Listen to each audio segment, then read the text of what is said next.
చేస్తున్నటువంటి Telugu Desam party, Janasena party, Bharatiya Janata party తాలూకా ఎన్నికల శంకరావ కార్యక్రమంలో వేదికలు అలంకరించిన పెద్దలు, మనందరి అభిమాన నాయకుడు, రేపు మళ్లీ ఆంధ్రవలస నియోజకవర్గానికి శాసనసభ్యుడిగా గెలిచి రాష్ట్రంలోనే మంచి పదవి బాధ్యతలు స్వీకరించబోతున్నటువంటి వ్యక్తి,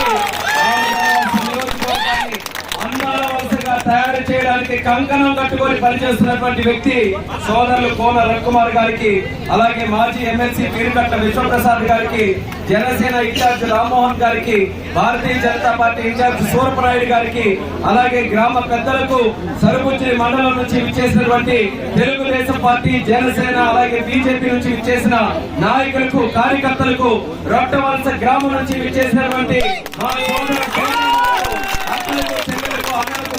అందరికీ కూడా నా హృదయపూర్వకమైనటువంటి నమస్కారాలు తెలియజేసుకుంటున్నాను. రొట్టవలస గ్రామం ఎప్పుడు వచ్చినా సరే మీ సొంత కుటుంబ సభ్యుల, మీ తమ్ముడులా ఆదరిస్తూ, అభిమానిస్తూ ఏ కార్యక్రమం అయినా సరే విజయవంతం చేయడానికి కదలవలసినటువంటి మీ అందరికీ కూడా మరొకసారి నా తరఫున హృదయపూర్వక ధన్యవాదాలు తెలియజేసుకుంటున్నాను. ఎంత సేవ చేసినా, మీరు చూపిస్తున్నటువంటి అభిమానానికి నేను ఎంత సేవ చేసినా రొట్టవలస తాలూకా రుణం నేను తీర్చుకోలేనన్న విషయం కూడా కానీ మీ అందరి తాలూకా ఉత్సాహం చూస్తుంటే గెలుపుకి మళ్ళీ మనకి 37 రోజులు ఉన్నాయి. 37 రోజులు అంటే మే 13వ తేదీ తారీఖు వరకు. కానీ ఈ రోజు మీ అందరు కూడా ఉత్సాహం చూస్తుంటే అంతవరకు వెయిట్ చేయనక్కర్లా. కాబట్టి ఈ రోజు తండోపతండాలుగా తెలుగుదేశం పార్టీని ఆదర్శించి తెలుగుదేశం పార్టీని బలపరచడానికి పెద్ద ఎత్తున అందరూ కూడా రావడం జరుగుతుంది, కలవడం జరుగుతుంది. అందుకని ఈ సందర్భంగా ఎవరైతే తెలుగుదేశం పార్టీలో చేరారో వాళ్ళందరికీ కూడా సాగరంగా స్వాగతం పలుకుతున్నాం, ఆహ్వానిస్తున్నాం. మీ యొక్క రాకతో తెలుగుదేశం పార్టీ తాలూకా గెలుపు కాదు, అఖండమైన మనం ప్రతి ఒక్కరి దగ్గరికి కూడా పంపించాల్సిన అవసరం ఉంది. 5 సంవత్సరాలు అష్ట కష్టాలు పడ్డాం. ఏదో ఊహించుకుని జగన్మోహన్ రెడ్డి గెలిపించి ఆ ఫ్యాన్ ని మనం ఓట్ చేసి గెలిపిస్తే ఆ ఫ్యాన్ కేవలం ఊరేసుకోవడానికి తప్పితే మరి దేనికి పనికి రాకుండా 3 రెక్కలు కూడా విరిచి బంగాళాఖాతంలో కలపడానికి మనం అందరం కూడా సిద్ధం కావాలి. దానికి ప్రతి కడపని తొక్కుతాం, ప్రతి వ్యక్తిని కలుగుతాం. అది రైతైనా, మహిళ అయినా, యువకుడైనా, ఉద్యోగస్తుడైనా, ఈ రాష్ట్రంలో ఉన్నటువంటి ఏ తెలుగు వాడైనా సరే ప్రతి ఒక్కరిని కూడా మనం కలుసుకొని ఈ రోజు జరుగుతున్నటువంటి అన్యాయాన్ని వివరించి మళ్ళీ రాష్ట్రాన్ని మనం కాపాడుకోవాలి, రాష్ట్ర భవిష్యత్తును మనం కాపాడుకోవాలి. అది జరగాలంటే మనమందరం కూడా తెలియజేయాలి. అదే దృష్టిలో పెట్టుకున్నారు కేవలం మన ఆంధ్రులే కాదు, పెద్ద పెద్ద నాయకులు. ఒక పక్కన జనసేనాని పవన్ కళ్యాణ్ గారు, మరొక పక్కన దేశ ప్రధానమంత్రి నరేంద్ర మోదీ గారు. వాళ్ళ తాలూకు ఆలోచన ఒక్కటే, రాష్ట్రం సర్వనాశనం అయిపోతే మనం రాజకీయాలు చేయడమా, రాష్ట్రం అధోగతి పాలైపోతే మన పార్టీల గురించి ఆలోచించడమా, రాష్ట్రం సర్వనాశనం అయిపోతే మన మధ్యలో మనం కొట్టుకోవడమా. ముందుగా మనం రాష్ట్రాన్ని కాపాడుకోవాలి, తెలుగు వారి తాలూకు ఆత్మ గౌరవాన్ని మనం కాపాడాలి, తెలుగు వారి భవిష్యత్తుని కాపాడాలని ముగ్గురు కూడా త్రిమూర్తుల్లా ఏకమయ్యారు. ఎవరా త్రిమూర్తులు? చంద్రబాబు నాయుడు గారు, పవన్ కళ్యాణ్ గారు, నరేంద్ర మోదీ గారు.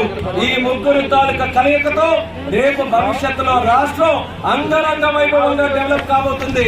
దానికి మీ అందరికీ కూడా ఉదాహరణ 5 సంవత్సరాలు చంద్రబాబు నాయుడు గారి పరిపాలన మీ అందరికీ కూడా గుర్తుంది. ఎంత బ్రహ్మాండంగా ఆ రోజు కార్యక్రమాలు చేశామో. ఆ రోజు రథ సారథిగా ఆమదలవలస నియోజకవర్గంలో అన్న రవికుమార్ గారి తాలూకా ఆధ్వర్యంలో ఏ గ్రామంలో వెళ్ళండి బ్రహ్మాండమైనటువంటి కార్యక్రమాలు, కోట్ల రూపాయల నిధులు తీసుకొని వచ్చి రవికుమార్ గారి తాలూకా ఆధ్వర్యంలో డెవలప్ చేయడం జరిగింది. కానీ తర్వాత మాయమాటలు చెప్పారు.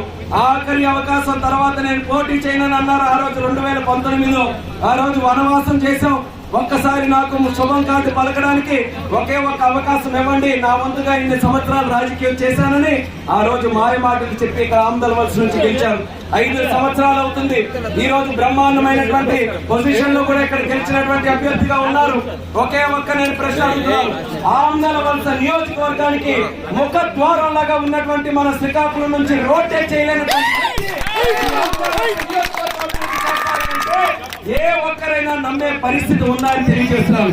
రాగలుగుతున్నాము ఆంధ్రవలస లోపలికి శ్రీకాకుళం నుంచి రావాలనంటే నరకం చూసుకొని ఈ రోజు వస్తున్నాం.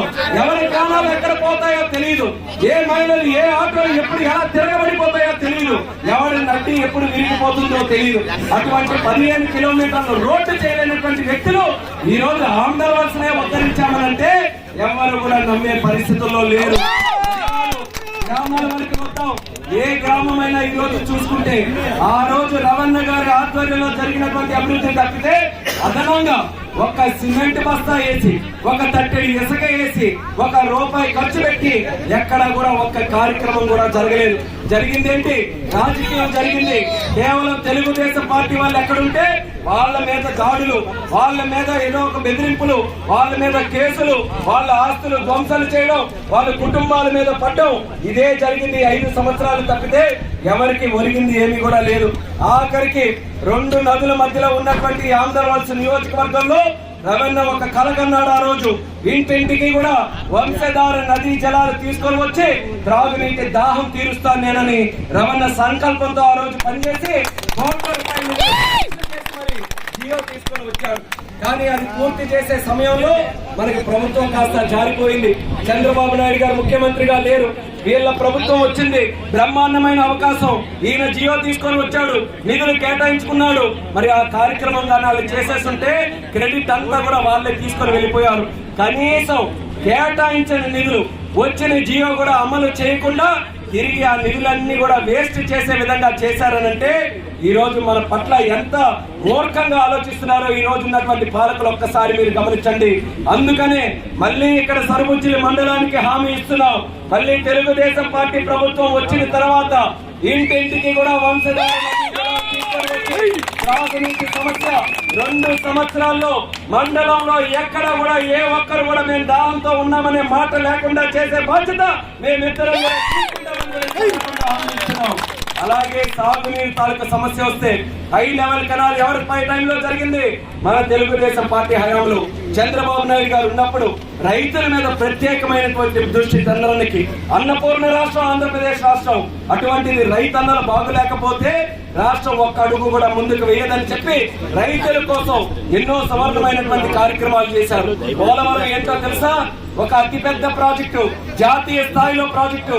పోలవరం పూర్తి చేసుకుంటే రాష్ట్రంలో ఎక్కడ కూడా సాగునీటి ఇబ్బంది లేకుండా ఆ ప్రాజెక్టు మనకందరికి ఉపయోగపడుతుంది. అందుకని ఆ ప్రాజెక్టుని 74% పూర్తి చేశాడు. ప్రతి సోమవారం పోలవరంగా మార్చుకొని అక్కడే ఉండేవాడు చంద్రబాబు నాయుడు గారు. ప్రాజెక్టుని ముందుకు నడిపిస్తే జగన్ వచ్చిన తర్వాత 2% చేశాడు. 74% ఎక్కడ, 2% ఎక్కడ? ఈ రోజు మాయ మాటలు చెప్పుకొని తిరుగుతున్నారు ఈ నాయకులందరూ కూడా.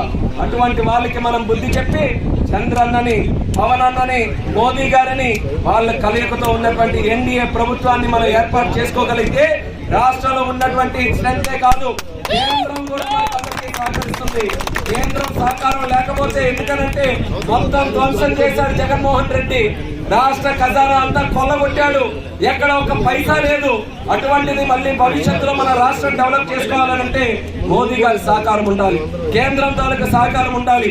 మీరు ఒక్కసారి మన రాష్ట్రం దాటి పక్క రాష్ట్రాలకి వెళ్ళండి, ఉత్తర భారతదేశం వెళ్ళండి, ఎక్కడ విన్నా ఒకటే మాట, మోదీ మోదీ మోదీ అన్న మాట వినిపిస్తుందంటే కేంద్రంలో కూడా మళ్ళీ నరేంద్ర మోదీ గారు ప్రధానమంత్రి కాబోతున్నారు.